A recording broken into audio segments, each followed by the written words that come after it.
Today, I think the criteria to become MDRT is 10 lakh rupees, I think, income. Yeah. In India, I'm talking about. Right. What was the criteria at that time? The criteria at that time was, they work in South African currency called rands, basically. So you needed, I think, if you have to give it an equivalent to today, it's about 200,000 rand. That's about, if you multiply that by 5, it gives you the rupee equivalent.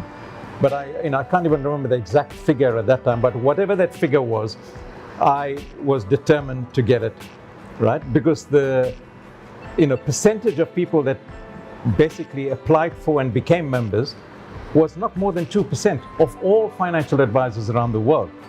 And these people that initially mentioned it to me talked about this magnificent meeting once a year where you listen to some of the greatest speakers on earth. And I was just waiting to get to this annual meeting. Superb. Yeah.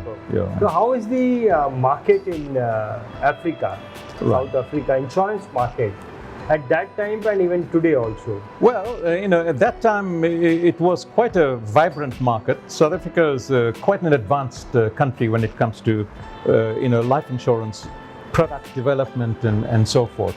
So they were pretty advanced, and South Africa was one of the early countries that became members of MDRT, where people became members of MDRT, one of the very early countries, in fact. So the market was pretty good, pretty vibrant. Companies were doing really, really well. Underwriting, all of those divisions were doing remarkably well. People were joining the industry. It was something that you looked forward to as a positive, because insurance agents can have a pretty bad name, as you know. Correct. But it was something that I aspired to become, and I looked at it from a completely different angle, really, in fact. So yeah, it's a vibrant market at that time. It's still doing fairly well. Lots of regulations have come in, as you can imagine. It's happening in India also. So it's a very regulated environment now, but still doing pretty well, I'd say. I have heard, Mr. Naidu, that few people in South Africa, they have earned extraordinary good money compared to India. Right. People in South Africa, I have heard this, that they are having their own chopper as well. Right. Is it correct? Oh yeah. There's some people that have done remarkably well. I mean, they've made not just top of the table MDRT, but the top maybe 1% of the top of the table members. So from insurance business, they have gone to. Oh yeah. Some of them have huge practices.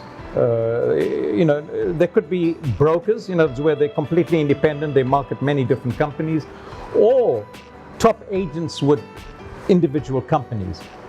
Amazingly well they've done. Remarkably. Comparing with their colleagues, the top producers globally, basically. Yeah. So there are opportunities. And of course, equally so, you'll find lots of people lagging back and not producing anywhere near reasonable levels of production. But yeah, there certainly are these top producers. Super.